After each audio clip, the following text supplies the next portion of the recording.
Hi everybody, welcome to today's video, and today's video is brought to you by a question by Christy Nicole. That is one of our group members in my group, Aligning with Your Purpose. So she was asking if I could create a video on conscious parenting. And I thought, wow, that's a really great idea for a video, so why not do it? So today's video is all about your little ones and your connection to them. So, how is it that we parent consciously? Well, what does the word consciousness mean? Consciousness means, obviously, that we are aware of our actions and our words and what we're doing and saying and our body language towards our children. And being a mom, this touches me greatly because obviously this is something that I strive for every day also. And when I don't meet my own expectations, I am human after all, and I do tend to beat myself up over it, as I'm sure that a lot of you do the same.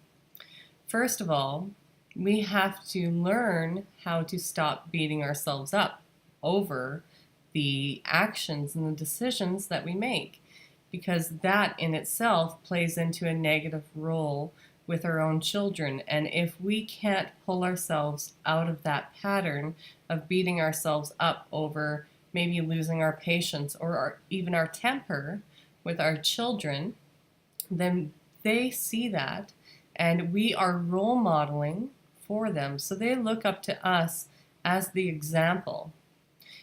And I've talked about this before, whereas, usually it's referring back to ourselves when we have picked up most of our beliefs and our understandings on life is usually between the ages of 0 and 7, and that's before our own consciousness really evolves. So before that, we are all in an emotional state of being. So we feel everything, we perceive everything, and we react based upon these emotions.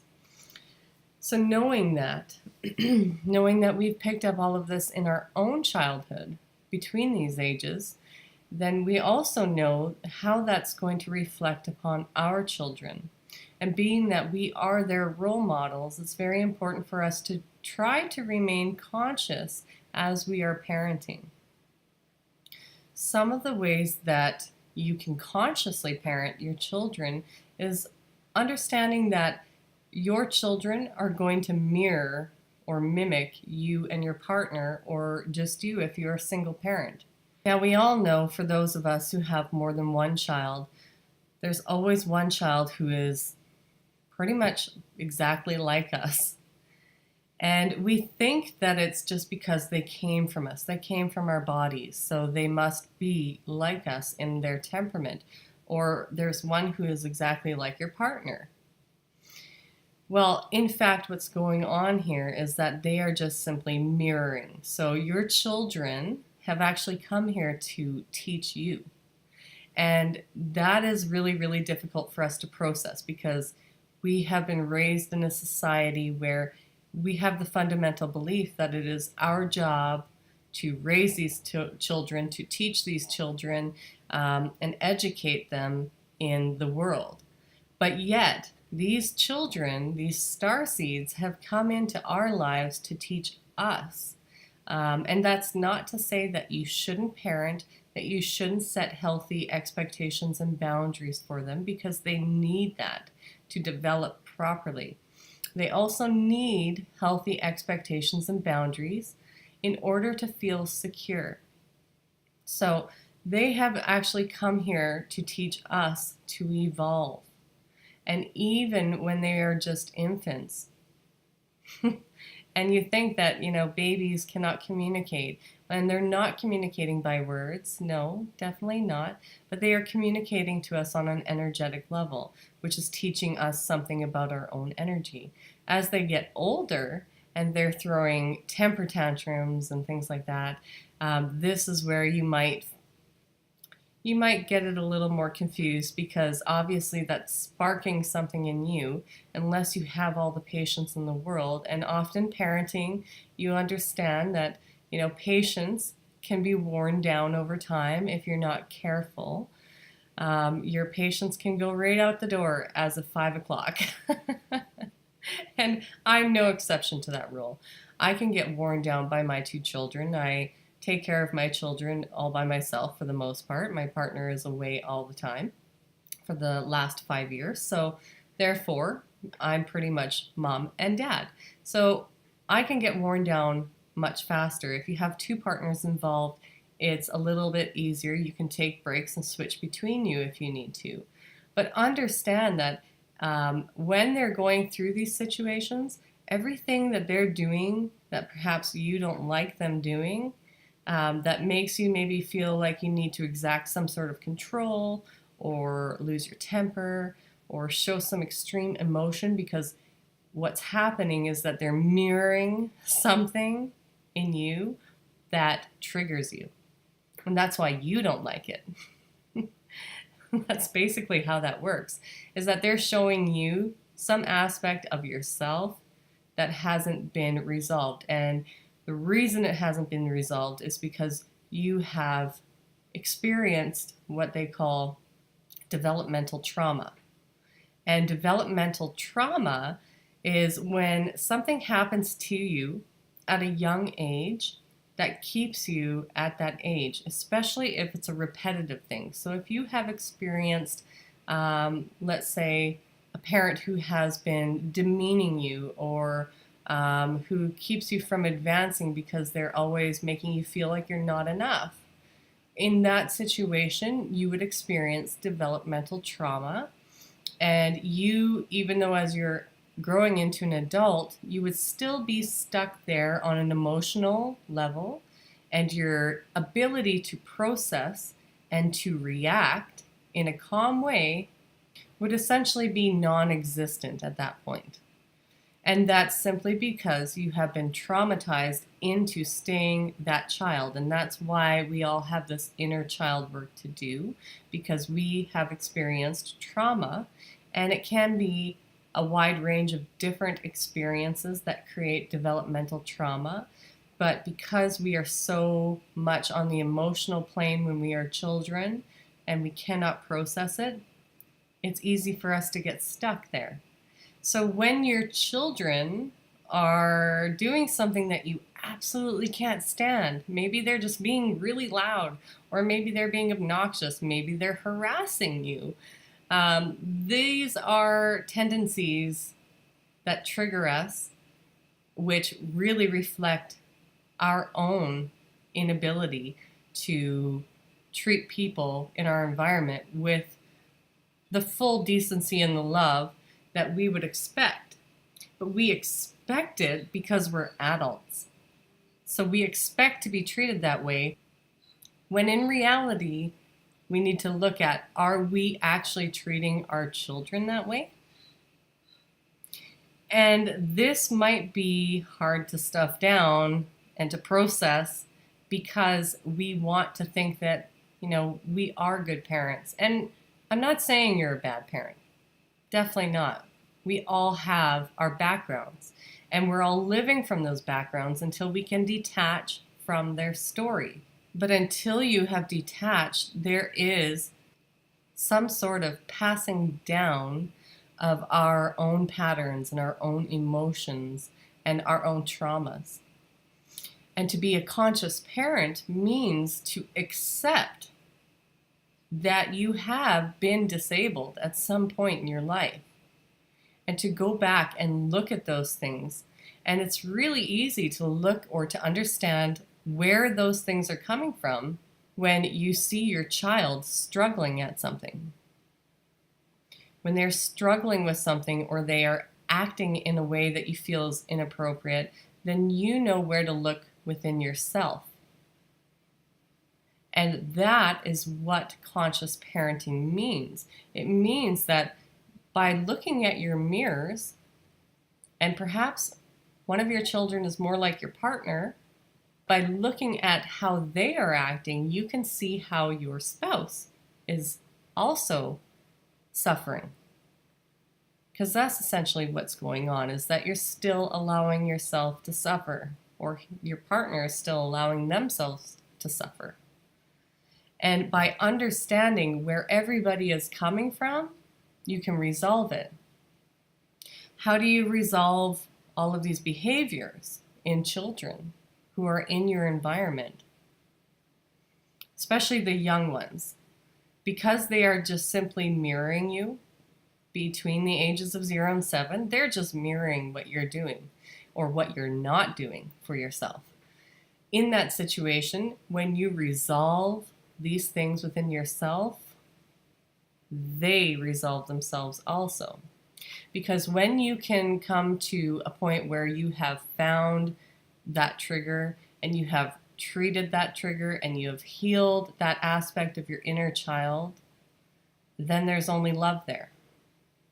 There is no need for fear, because a lot of these things that children exhibit are based out of fear, and the fear is actually a product of what we have experienced in our own lives as children, and that's what creates the developmental trauma.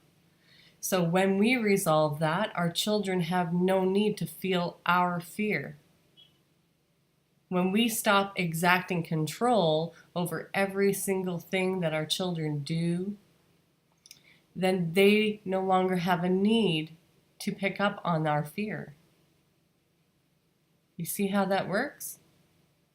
Resolve yourself. That's what conscious parenting means, is to look within yourself. And if there's something that you don't like in your environment, it's a reflection of you. So your children are no different from that. As they get older, they're going to start finding themselves. After the age of 7 is when their consciousness actually kicks in. And when their consciousness kicks in, that's when they start to question things. And a lot of these things, if you don't resolve it between the ages of 0 and 7, a lot of times what happens is the next 7 years, because we're in a 7-year cycle, everybody goes through a cycle every 7 years. In that cycle, they start to internalize things and they start to feel like everything is their own fault. So they'll take on your beliefs unconsciously between 0 and 7, and then the next 7 years after that, those beliefs will become ingrained and they will internalize it to be their own belief, not knowing that they've picked it up from their parent or from a grandparent or from a family member or a family friend or a school. They will internalize it to be their own, and from that comes all of these other issues. If this is the case, if you have a child who's already past 7 and who is in their adolescence and they are exhibiting a lot of these issues, then there is a point where your mirroring can still help them. And that is showing them that those beliefs are outdated. And how do you do that? How do you show a child who still doesn't quite grasp what it means? How do you show them that these belief systems that they have possibly picked up may be outdated? Well, that is to be living in your true presence. So it's not a lost cause if your kids are older than 7 years old. If you can resolve these things within yourself, you're still being a good role model and you're showing them how to love yourself, how to do self-care, how to be happy and joyful, how to meditate, how to calm yourself, giving them the toolkit that they need. And that is very important. Upwards until they are fledging the nest, they need a toolkit in order to function in society. It's not enough to send your kids away to school and expect the school to do it for you. No, that is your job as a parent, to give them that toolkit. And if you haven't done so already, don't beat yourself up over it. You didn't know any better. And if you came from a product of an environment that was very, very detrimental to your health, then guess what? Your toolkit is already going to be inestablished, probably completely, if at all anything. You may only have a few tools and they may not even be very good for your well-being. So assess your toolkit at that point. what tools can I or do I have personally that help me to live a balanced life? And when I say tools, I mean that's the list that I was giving you, How do I calm myself? How do I make myself feel loved? Do I feel loved? What tools do I use to energize myself or to raise my vibration? Teaching yourself these things first is obviously the most important when it comes to conscious parenting, because how can you teach something to a child or to a youth without having this toolkit established within you? It's nearly impossible.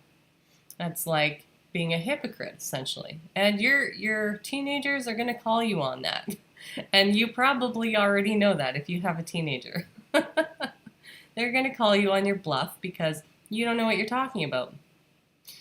And you cannot be a good role model and help them through their turbulent times unless you are setting the example yourself. By setting that example and doing it with consistency, that's what paves the way for them to see that there is a good role model in their life, even if you have a broken relationship with your partner. So whether that be you guys have divorced or split up, or you're living together but you're not living together the way that you wished that you had, but perhaps you're staying together for some other reason, for the child, or whatever your choice might be, whatever your situation might be. In that situation, if one person is not a good role model, it doesn't mean that your children are going to be failures. Not if you take that stance and step up to the plate and start taking care of yourself and showing your children and showing up every single day that way. Showing them that you are committed to yourself. And when you are committed to yourself and loving yourself, then your child has a good, healthy role model. And that's not to say that they may not fail. They have their own path to choose. But if you give them the toolkit in order to survive in this world, as we so often fail to do for children, then they will be well equipped and way better off surviving outside of the nest. And that's what it is really about. At some point, we have to let go, and we have to be okay with letting go. We have to let our children make decisions also. There have to be consequences to those decisions. There have to be healthy boundaries. You cannot just sit your child in front of the TV and then expect them to respect you or to feel loved when you don't spend any time with them. That is also part of it. Children need these boundaries. Youth need these boundaries. Often, youth are forgotten and pushed away because we think they're old enough now, they don't need me anymore. And maybe they don't express that they need you, but in fact, the most vital time in growing up for their brain development from a child to adulthood, the most vital time in their lives is between 0 and 2, where they desperately need their parent, that love, that comfort, that sets them up for the rest of their lives developmentally. Again, between the ages of 14 and 16, they go through another major stage of growth in their development, and how their brain is wired actually develops out of these two time frames for the rest of your life. And this is where they really, really need you. And in their youth, they're not going to ask you for that help. They're not going to tell you because they don't really know how to express themselves. So being there for them, even if it feels awkward, spending time with your children outside of the home, making a point to leave your electronics behind, because again, that sets a good example. And it also shows them your commitment to them, that you love them enough to leave any electronic devices at home, unplugged, wherever you choose to be. but one-on-one, spending time with them, doing things that are fun. This also, in doing this, in setting these moments for each other to just be simply with one another, you open the gateways for trust because they feel loved. And if you have ever experienced any kind of abandonment in your life, then you fully understand how important that is. How important it is to feel loved by your parents and cared for by your parents, not distracted by all kinds of other things going on. And all those things, they're still going to be there tomorrow. That's the other thing. They're always going to be there. You might have deadlines. You might have things to do in your house. You might have the lawn to cut. You might have people in your life who are constantly asking for your time. But who's more important? Are the dishes more important? Is mowing the lawn more important? Is your neighbor nagging at you to get together for coffee more important? What is more important in your life?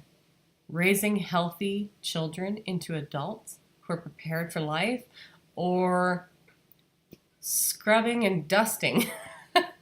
No, it just doesn't even make sense. It doesn't balance out. All those things will be there tomorrow. If you can even take one day a week to spend a good hour or even a day with your family, it'll make the world of difference, because as they get into their youth, then they will feel enough trust and love between you and them to openly communicate to you. And that is missing for a lot of people. Why won't my teenager talk to me? Well, how have you spent time over the last few years? That's something to consider. Have you actually built a bond with yourself and your child or your children in order to establish that communication? Do you listen to your children? That's something that's really hard to do with all these distractions and all these things to do. Especially if you have really little children and they don't speak very well and they're always talking. And I know that's something that I actually struggle with myself, is that my two children are always talking. And I have to really stop to hear them, to understand what they're saying, because their words are not as articulated as our own. And so for me, I have to stop and do that more often, because I understand how important it is to be heard. Who doesn't want to be heard? How do you feel when you're not being heard? Pretty terrible. And what kind of pattern does that set up, or belief does that ingrain within you when you're not heard? Well, it makes you feel less worthy as a human being. Your own family won't hear you. They don't want to listen. And that continues on to your youth. In your youth, what that develops into is, what's the point of talking to them? They don't want to hear me anyways. They never hear what I've got to say. They never listen.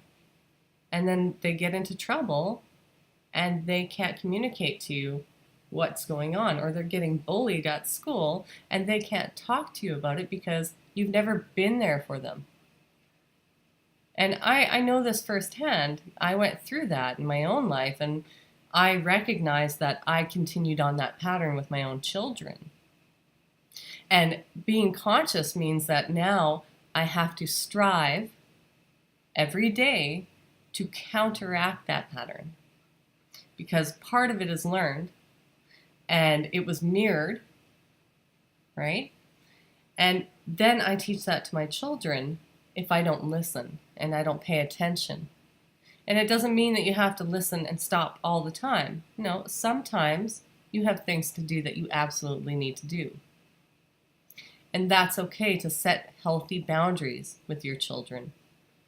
The other thing I want to touch base on is security and comfort comes with these healthy boundaries, but it also comes with having a routine, especially with younger children and children now being coming into the bodies with higher frequencies than we did as children. These children often feel insecure and uprooted. They don't feel safe. And so for them, they're suffering already from anxiety. You see a lot of kids these days with anxiety and depression. And a lot of it comes down to the feeling of being unsafe, ungrounded, uprooted. And that's just because they've come in from a different vibration, which is much higher than the Earth's density. And then they come into this really heavy, dense physical body, and they just want to burst from it. And then they go through all these experiences with parents who are so distracted nowadays, and it just contributes. And so keeping your children on a set schedule or routine, it might mean a little more work at trying to keep the routine. And if you waver sometimes, don't beat yourself up over it. You're human, and you got to forgive yourself for being human and having a human existence. We all make mistakes, and you are perfect, just the way you are. You might be striving for the betterment of yourself, but that doesn't mean that you aren't already a perfect being. You are. You have everything you need in order to be perfect.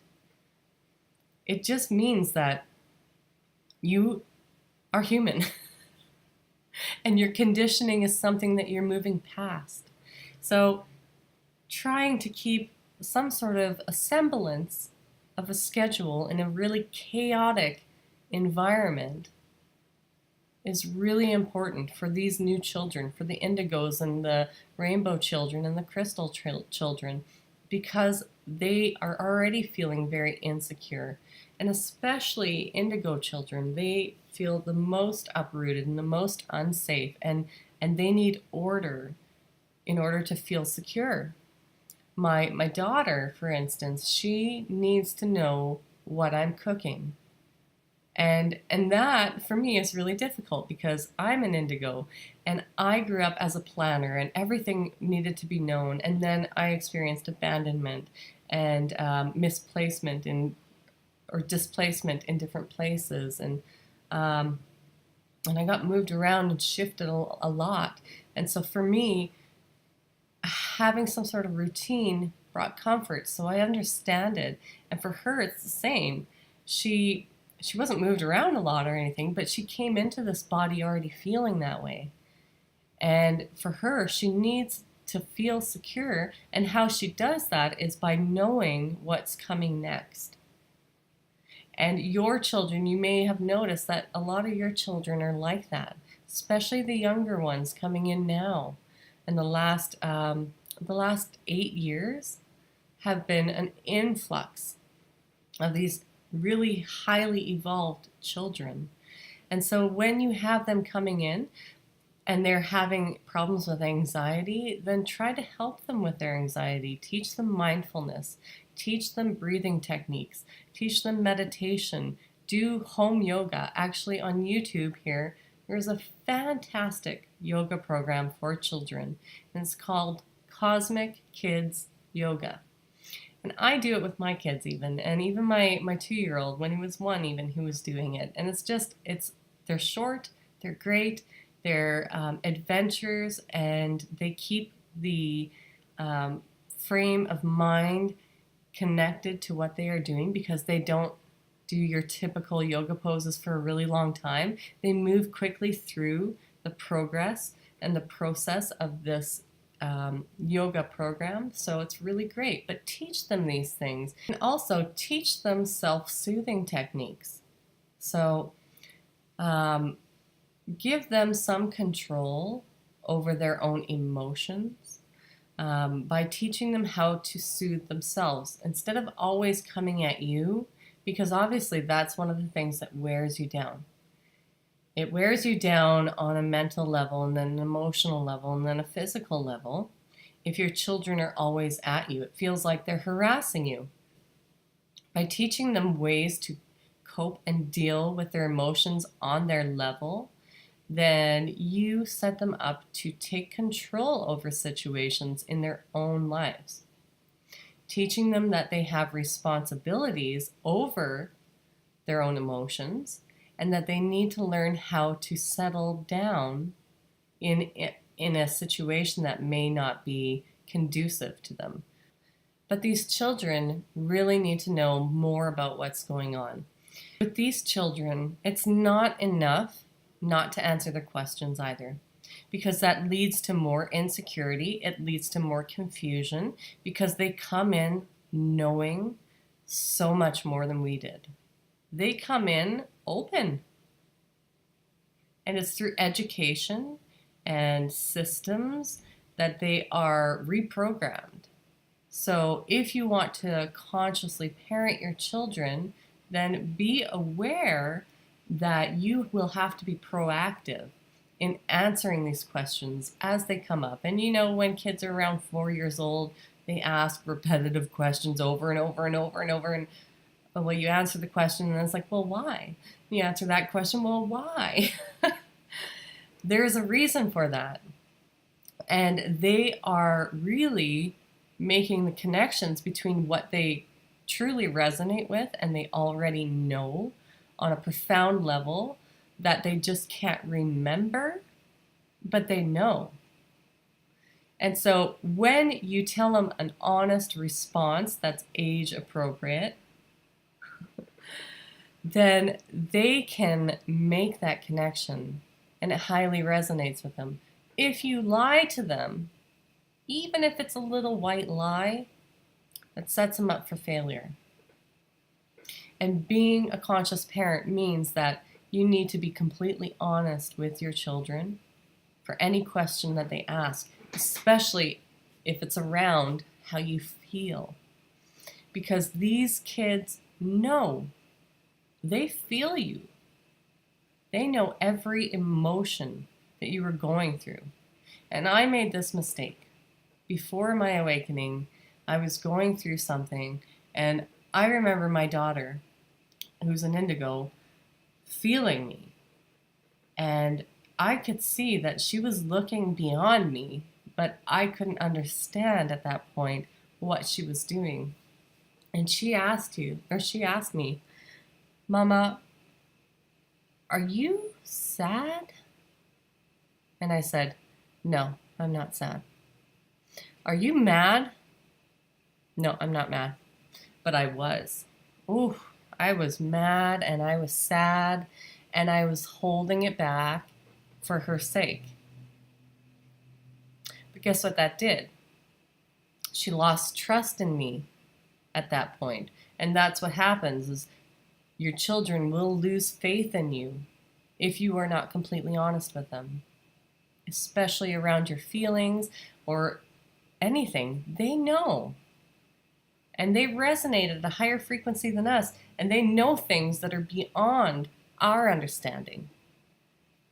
And my children and your children are no different from one another. They may fall under different categories for what types of children they are, but they all came in completely open and have all of these gifts and abilities already established on a much more profound level than we did. A lot of people in our generations were not necessarily born open. They learned how to be open out of a survival mechanism. And then eventually that was shut down. These children are completely different. They know the ins and outs, but they need some sort of rational guidance when they get here from us to understand how that connects to their feelings and what is going on within their bodies and their minds and their emotions. So, be honest with them. Try to keep some sort of a semblance of a schedule. If your child really suffers from anxiety, then try to organize things a little bit better so that they know what's coming and what you're doing. Like my daughter, for instance, I was talking about her with supper and meals.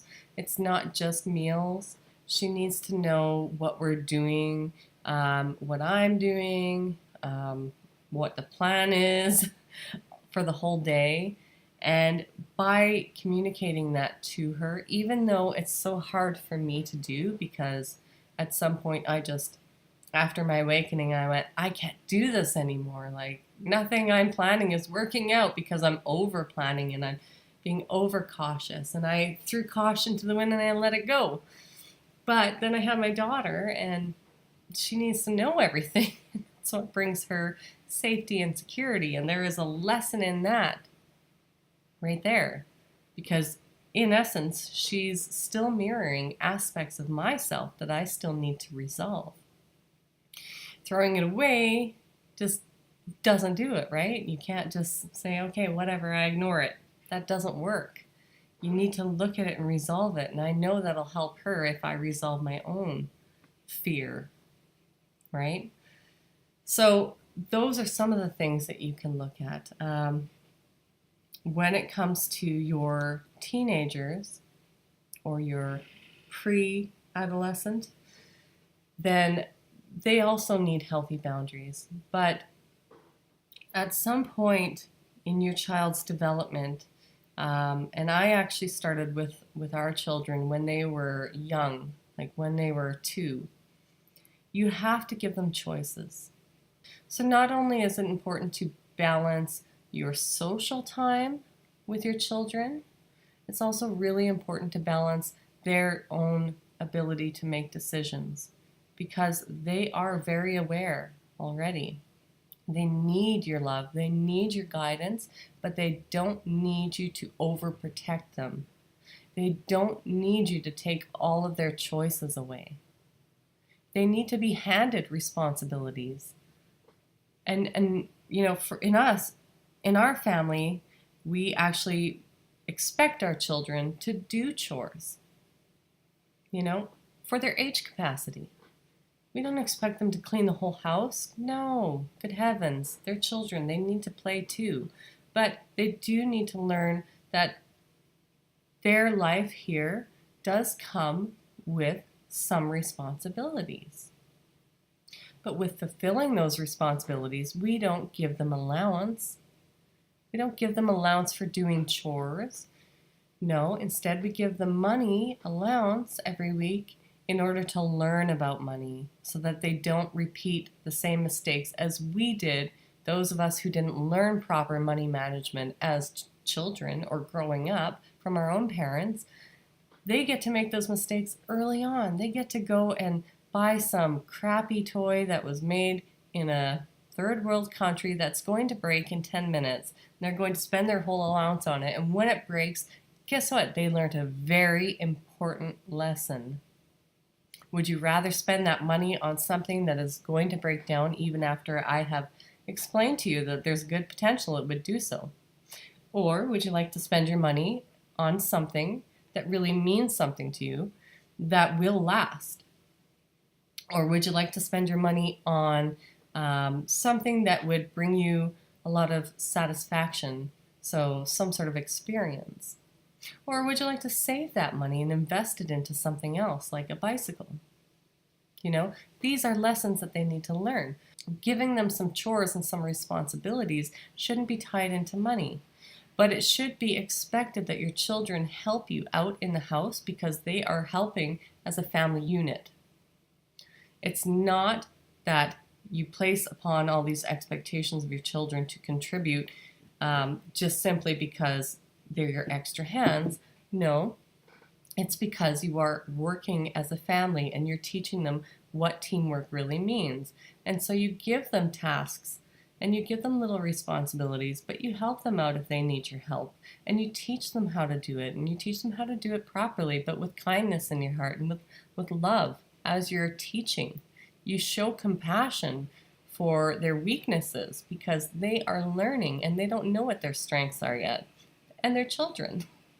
So if they don't do it perfectly or according to your standards and expectations, understand that those are your own expectations and those are your own standards. And possibly they were your parents. And this is conscious parenting. You don't want to continue on the cycle.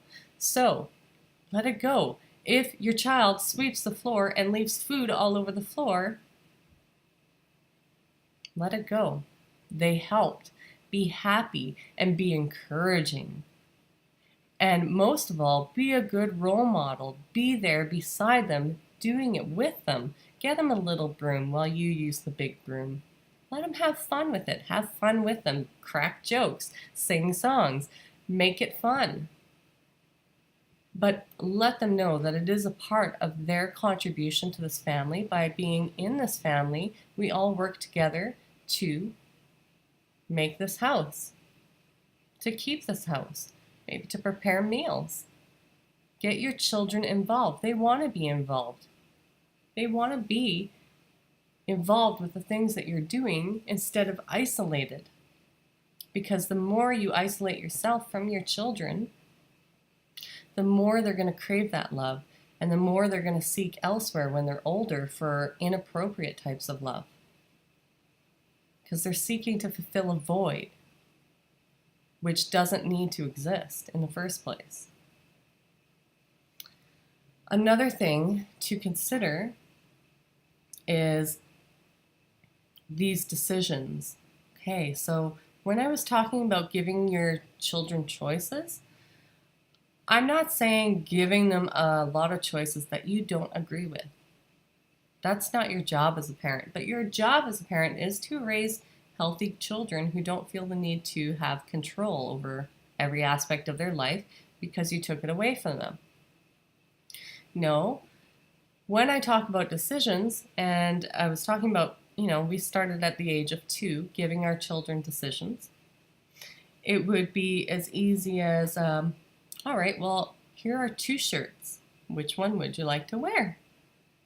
Okay, here are your 2 socks. Which one would you like to wear? Here are 2 options for breakfast. Which one would you like? Would you like to brush your teeth in 15 minutes, or would you like to do it now? You see what I'm doing? I'm giving them only 2 decisions, because beyond that, that just causes confliction, and it takes too much time to process, and it just doesn't work. So give them 2 decisions, but they're 2 decisions that you can live with as a parent. And this works from childhood all the way up until they're leaving your home. But the point of it is to establish trust, not only from you to your child, but from your child to you. So you're both establishing trust in one another, right? And this is how you do it. You start as young as you can, and even if your child is an adolescent now, you can still start. It's not too late. It's never too late to do anything.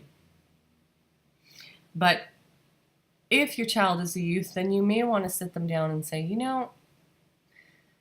I realize that I haven't actually given you an opportunity to show me that you're capable of taking care of things and managing your own well-being.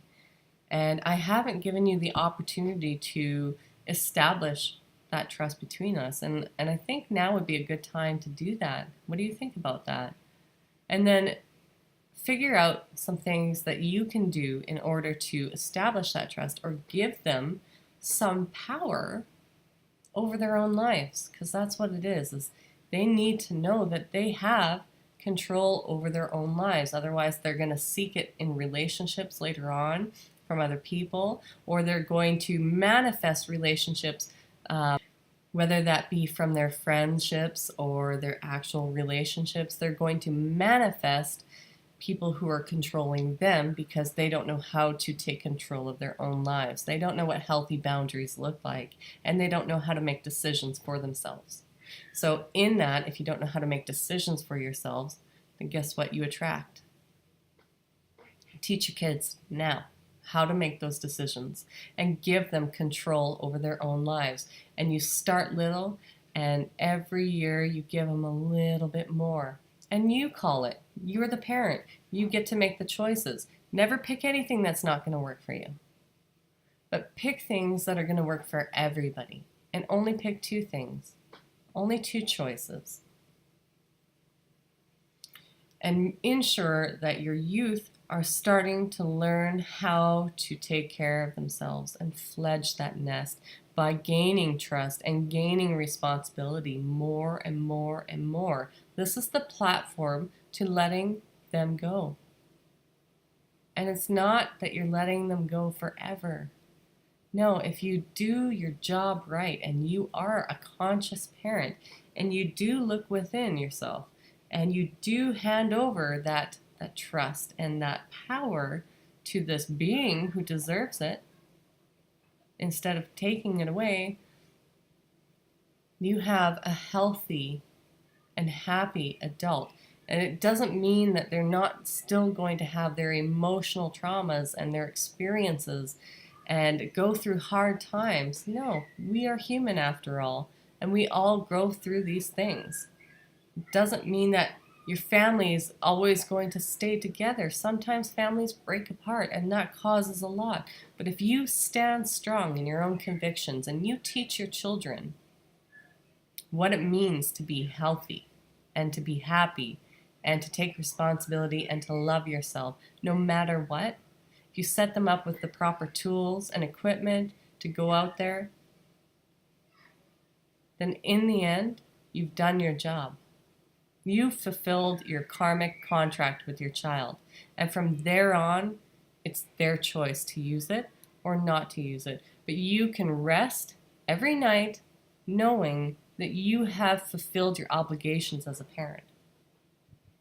And that you have done everything that you can to help them and set them on the right path. Now, as I said, it doesn't mean you're not going to make mistakes. We all do. But the point of conscious parenting is to understand them and to learn from them. And every day is a new day, a new opportunity. If you actually wake up in the morning, guess what? Life starts over again. You have a completely new slate to work from. So if you have a terrible day one day, but you wake up the next day, understand that that is a whole new day. Everything is brand new, which means that everything can be started over again and over again and over again until you have something solid to work from. You probably hear the kids next door screaming in the background. Perfect timing because we're talking about children. But do understand that, you are human and you are going to make mistakes, and that's totally okay. You aren't expected to be 100% perfect, or you would be a robot. And I wouldn't be talking to you. We'd be talking through computer language, digits, zeros and ones. So I think that's all I really want to touch base on conscious parenting. And I really hope that helps all of you. And I hope that answers all of your questions, Christy. If you have any follow-up questions, then please check me out on my Facebook group at Aligning with Your Purpose. If you'd like to book a session with me regarding either healing or intuitive sessions, then you can check me out on my website at stormbydesignintuitive.com. And you can also subscribe to my blog post there. Anyways, guys, I hope you enjoyed the video and I hope you have a lovely day. I will catch up with you very soon in the next video. Take care until then. Bye.